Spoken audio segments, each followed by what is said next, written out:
दोस्तों, स्वागत है हमारी YouTube चैनल आई के आध्यात्मिक में। आज हम लेकर आए हैं एक भविष्यवाणी जो ईस्वी सन 1922 की भविष्यवाणी बताई जा रही है। कोई कहते हैं बेनेश्वर के मावजी महाराज की है, लेकिन हम दावा नहीं करेंगे कि यह मावजी महाराज की भविष्यवाणी है। जिसने भी भविष्यवाणी लिखी है सचोट सटीक है। हाल के समय में सब घटनाओं के रूप में परिवर्तित होता दिख रहा है। लिखा है एक दिन ऐसा आवेगा जब इंसान से इंसान का भरोसा उठ जाएगा।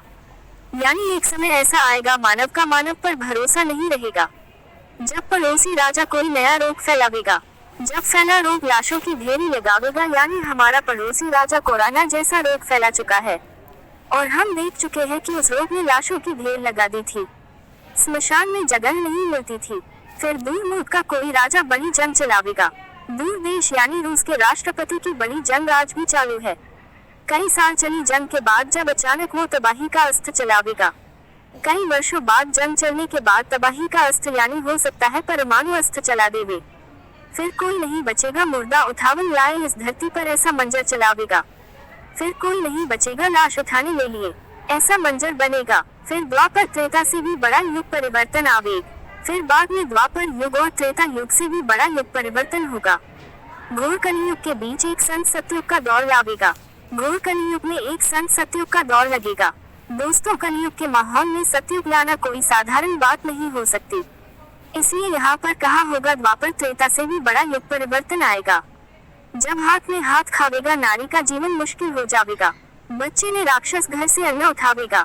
महिलाएं सुरक्षित नहीं रहेगी। खाने को नहीं मिलेगा तो पाप की कमाई का अन्न लोग खाएंगे।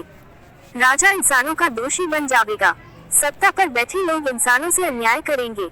जब पूरी दुनिया में युद्ध का मौसम छावेगा, जब पूरी दुनिया में युद्ध होगा यानी विश्व युद्ध होगा, जब इंसानियत से इंसान का नाश हो जाएगा, तब वो हरि एक ऐसी कला बरसावेगा। ऐसा माहौल जब बनेगा तब भगवान अपनी कला बरसाएंगे। जो जपेगा नाम हरि का वही बच पावेगा। जो मगवन्नम जप का आश्रय लेंगे वही बचेंगे। बाकी सब ने काल भून भून कर खावेगा। शेष सभी को यानी जो भगवान का नाम नहीं लेते होंगे वे सब काल के गाल में समा जाएंगे। नाम जप का मतलब ये दिन में एक दो बार भगवान को याद कर दिया ऐसा नहीं है। नियम पूर्वक नाम जप करना। कई लोग तो कहेंगे हम चलते फिरते हमेशा नाम लेते हैं, यहाँ मन धोखा दे जाता है, लगता है बहुत जप कर रहे हैं। इसलिए विधि पूर्वक माला या स्मरणिका से नियम पूर्वक जप करना चाहिए। एक फरिश्ता फिर दुनिया ने बचावेगा। परशुराम के शास्त्रों की भी बुराई को वो हटावेगा। परशुराम ने ठान लिया था कि पृथ्वी को क्षत्रियों से रहित कर दूंगा, तो इस प्रकार के नफरती विधानों को दूर करेंगे। खत्म कर इस युद्ध को इंसानियत से इंसानियत की ओर को जगावेगा। युद्ध को खत्म करेंगे और इंसानियत से इंसानियत का प्रसार प्रचार करेंगे। तबाही में डूबी इस दुनिया को एक नया रास्ता दिखावेगा। आग से तप रही इस धरती पर एक अनोखी ठंड बरसावेगा। फिर तपती हुई दुनिया पर अपनी मीठी निगाह से शीतलता प्रदान करेंगे। सबको एक करके एक नया राज्य बनावेगा। फिर इन स्वार्थी नेताओं का अंत होगा और राज्य की व्यवस्था उनके आदेशानुसार चलेगी।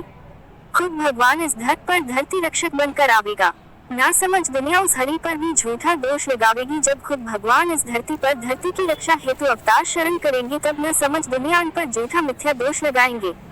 बनकर उसे कारावास में इंसान महापाप कमावेगा और जेल में डालकर महापाप का भागी बनेगा। जो जैसा लिखा है वैसा ही बताया जा रहा है। यहाँ अपनी तरफ से कुछ नहीं जोड़ा जा रहा। वहाँ बैठ भी वो फरिश्ता इंसानियत की ओर चमकावेगा। फिर बाहर आकर वो दुनिया में एक नई सोच चलावेगा।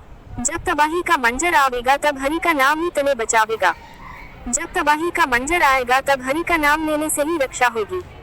एक दिन ऐसा आवेगा जब इंसान का इंसान से भरोसा उठ जाएगा। तो दोस्तों, ये भविष्यवाणी आज से 102 साल पूर्व की बताई जा रही है और आज हम सत्य साबित होती हुई देख रहे हैं। आगे भी सत्य साबित होगी। तो दोस्तों, आज के लिए इतना ही। हमारे चैनल को सब्सक्राइब नहीं किया हो तो सब्सक्राइब कर लेवे और वीडियो को लाइक शेयर अवश्य करें। धन्यवाद।